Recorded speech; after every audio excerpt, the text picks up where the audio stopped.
Hi, this is Doug Farraway, and we are here at the great Hamilton Golf and Country Club, the 18th green right behind me. All this week, we'll be telling you the stories of the Canadian Open. The RBC Canadian Open is in Hamilton again for the third time in a decade. There's lots of stories to tell, so please watch us every day at 5:15 right here on Cable 14. We're with Tournament Director Bill Paul. Hey, welcome back to Hamilton Golf and Country. A great place to be back.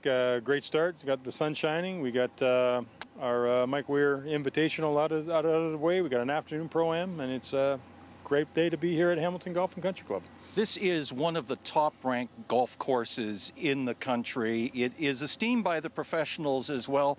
It must be a treat for you as you're trying to bring the pros in to talk about the actual golf course itself. Yeah. Well, I mean, to a pro, it sells itself, doesn't it? I mean, it's all about a date, and it's all about the venue. And we got one of the very vast venues, not only in this country but on the PGA Tour, and one that they're going to play in their lifetime. It was a huge success in 2003.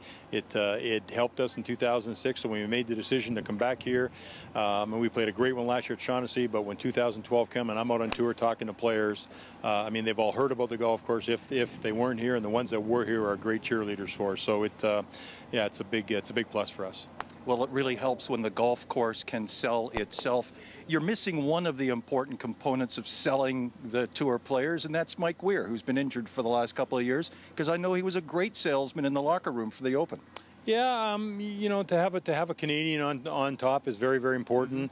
We've got two up-and-coming guys now, and David Herm and Graham Dellette, that I think have the ability, not only to win once, but to win multiple times on this tour.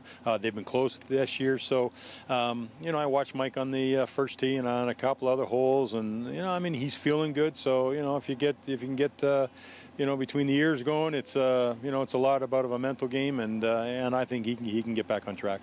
This Hamilton Golf Club itself, one of the founding members, I can't remember the year, but there were 10 clubs who got what was the RCGA going, now Golf Canada going. So there's heritage here. It's a great course itself, a terrific facility. But when you bring a major tournament like this to a golf club, you have to be very careful around the membership. Yeah, well, I mean, the membership has been great. I mean, naturally it's a process, and we're probably 2.5 years out. When we approach them, we put a plan together. They have to go to the membership. So the membership, in fact, voted in favor of it, or a large portion of it did. We work with them. All of our organizing committees are members of the club, so they're involved in every step of the way. They know what we're going to do on their property. But as the Open starts to come, and the build out starts, and rough starts to grow, and moans and groans start that maybe somebody didn't think about 2.5 years ago. But I think you got this, and you kind of get the feel that we're getting, and they all feel good about their property, and so should they. I know one of the dreams for you, you've been working diligently at it, and it seems every year you get closer and closer to the dream rotation of courses across the country. You like to have them obviously in the big marketplaces. You haven't been to Royal Montreal for a while. You were just at Shaughnessy. Hamilton's on the list. How close are you, Bill Paul, to that dream of a rotation like the U.S. Open, like the British Open?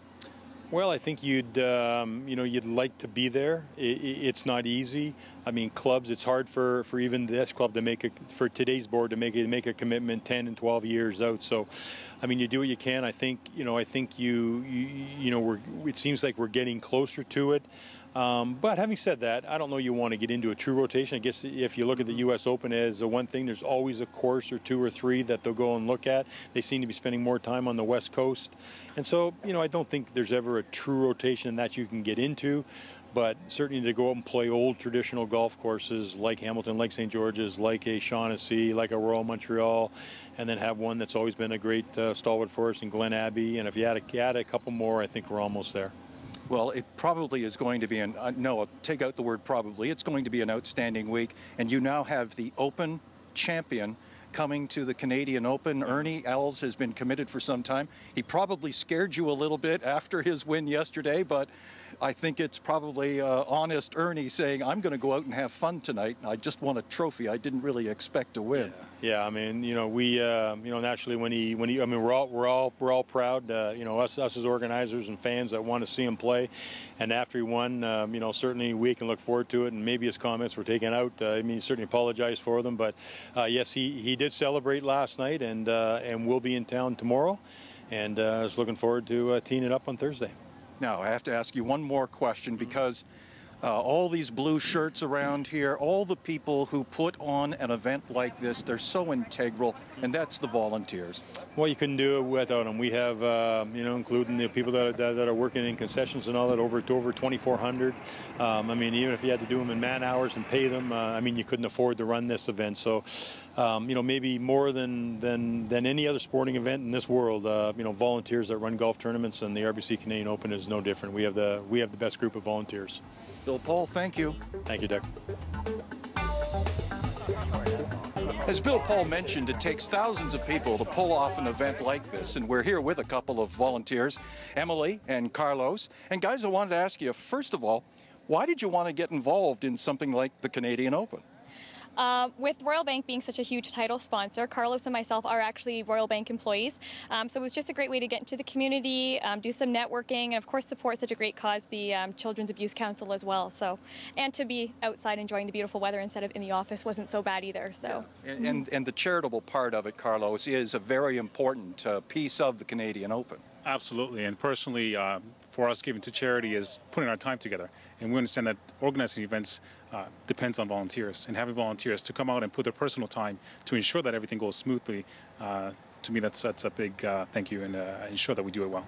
So what are you doing here? Are you a greeter, directing, flow? What's going on? It's a little bit of both, right? A greeter, directing, making sure that people know where to go, or if they want to experience a certain hole and get the best shade, or if they want to make sure where the washrooms are.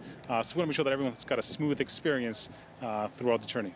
And that's an important part, where the washrooms are and where the beverages are. Absolutely. The washrooms and the beer market seem to be the two places today that people want to know, so understandable. So it starts slow, but you realize at the end of the week, this place is going to be, basically it's going to be awesome. Yeah, they basically told us that these first couple days of the week were just going to be practice days, and that to really get ready for the tournament days that are going to be starting on Thursday. So we should expect a really big crowd by then. Yeah. So we're pumped for it. So how you been practicing so far, Carlos? We practice as we go.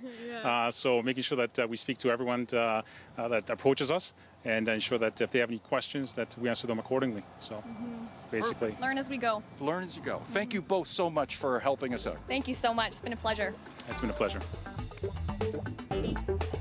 We're with Kingston's Matt McQuillan. Hey, no pressure. Canadian hasn't won here since 1954. What are you going to do about it? We're going to try our best to change that this week. Is there any pressure? I mean, all the guys lined up here, Adam's here at the practice tee, but do you guys talk about it, or is it just not worth putting in the front of the brain? Well, it's definitely in the back of your mind. You want to play well in your home soil, and Canadian golf's rising every year, and hopefully we can put up a good showing this week. Well, Matt, you're part of the growing depth of young Canadian talent that's out there. Forever it was Mike Weir and Stephen Ames, but there is a very strong core of young Canadian talent. Yes, there is, and it's getting better each year, like I said. A lot of young prodigies that are just starting to come into their own, and it's great to see for Canadian golf. This is a tremendous golf course. We're very proud in Hamilton of this golf course and the fact the RBC keeps coming back here. What do the players say about this golf course, Hamilton Golf and Country? From what I hear, everybody loves it. It's a really challenging, short, tight course, and really relies on good ball striking and a sharp short game. So I think it'd be definitely a worthy winner at the end of the week. Good luck this week. Thank you.